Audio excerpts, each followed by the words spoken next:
நாங்கள் பைரவாவை ஆண்டி வீட்டில் விட்டு ஃபங்க்ஷன் போயிருந்தோம். நாங்கள் 5 நாள் கழிச்சு திருப்பி வீட்டுக்கு வந்துட்டு இருக்கோம், பைரவாவை எங்கள் வீட்டுக்கு கூட்டிகிட்டு போகிறதுக்காக. இப்போ வந்துட்டோம். இப்போ பைரவ ரியாக்ஷன் என்னன்னு பார்க்கலாம். ஒரு செகண்ட் அப்படியே ஃப்ரீஸ் ஆகி பார்த்துட்டு இருந்தோம். அப்புறம் என்ன, நம்ம பார்த்தோடனே ஒரே குஷி தான், ஜாலியாக விளையாட ஆரம்பிச்சிட்டாங்க.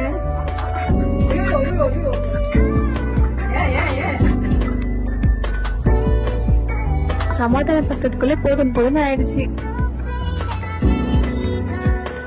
ஆன்டி வீட்டிலேருந்து திருப்பி நம்ம வீட்டுக்கு கூட்டிகிட்டு போயிட்டு இருக்கோம். பைரவோட தாத்தா பாட்டி பார்த்து என்ன ரியாக்ஷன் பண்ணுறான்னு பார்க்கலாம்.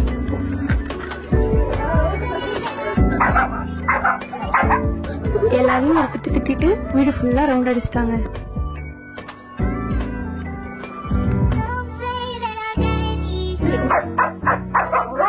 கடைசியில் குழந்தை அழவே ஆரம்பிச்சிட்டாங்க.